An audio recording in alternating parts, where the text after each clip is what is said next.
Assalamualaikum warahmatullahi wabarakatuh. Halo semuanya. Perkenalkan, kami dari kelompok 2. Di sini kami akan menjelaskan materi mengenai. Perkenalkan, saya Asniawati. Saya Nabila Nelatur Rahman. Saya Rosa Herlina Aritonang. Saya Silvia Manda Utami. Selamat menyaksikan. Materi mutagenesis.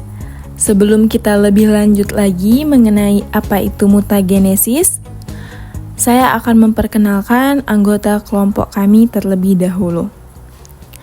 Anggota kelompok 2, yaitu saya sendiri Asniawati, Nabila Nailatur Rahmah, Silvia Manda Utami, dan Rosa Hasimare-Mare. Materi pertama akan dijelaskan oleh Silvia Manda Utami. Sebelum kita lanjut, kita harus mengetahui dulu apa sih itu gen. Gen adalah unit dasar informasi genetik yang mengkodekan karakteristik atau sifat-sifat tertentu pada makhluk hidup. Mutasi genetik adalah perubahan atau pergeseran dalam urutan basa DNA yang membentuk gen dalam sel-sel organisme. Dampak dari mutasi genetik dapat bervariasi, mulai dari tidak berdampak hingga menyebabkan perubahan signifikan dalam organisme. Beberapa mutasi mungkin tidak menyebabkan perubahan nyata pada organisme dan dikenal sebagai mutasi diam karena tidak mempengaruhi fungsi normal gen atau protein. Namun, ada juga mutasi yang dapat menyebabkan perubahan dalam sifat-sifat organisme seperti warna rambut atau mata, tinggi badan, dan kelainan lain. Selanjutnya yaitu jenis-jenis mutasi genetik yang akan dijelaskan oleh Nabila Nailatur Rahmah. Adapun jenis-jenis mutasi genetik yaitu yang pertama substitusi, yaitu perubahan suatu basa nitrogen A, T, C atau G digantikan oleh basa nitrogen yang lain. Contoh perubahan urutan DNA-nya normal ATG, TCG, CAA, TGA, kemudian mutasi ATG, TCG, CAG, dan TGA. Yang kedua yaitu delesi, adalah penghapusan suatu atau beberapa basa nitrogen dari urutan DNA.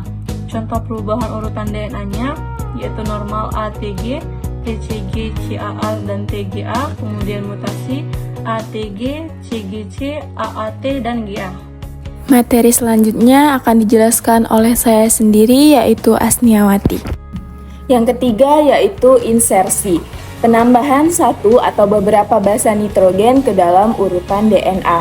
Contoh perubahan urutan DNA-nya pada normal yaitu ATG, TCG, CAA, dan TGA, serta pada mutasi ATG, TCAG, CAA, dan TGA.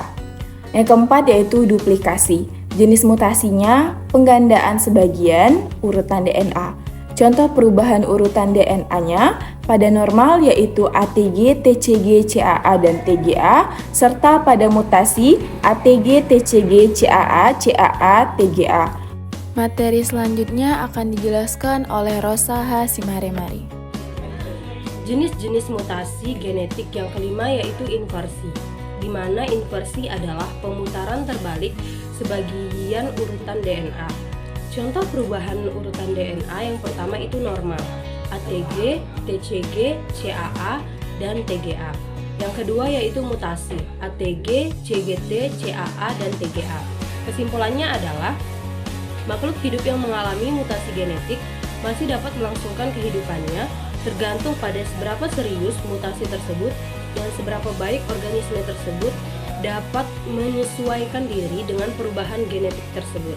Beberapa mutasi mungkin menyebabkan masalah kesehatan yang serius dan dapat mengurangi harapan hidup organisme. Sementara yang lain mungkin memiliki dampak yang lebih kecil dan tidak mempengaruhi kemampuan organisme untuk bertahan hidup. Sekian dari kelompok kami, maaf jika ada salah kata, kami akhiri. Wassalamualaikum warahmatullahi wabarakatuh. Bye.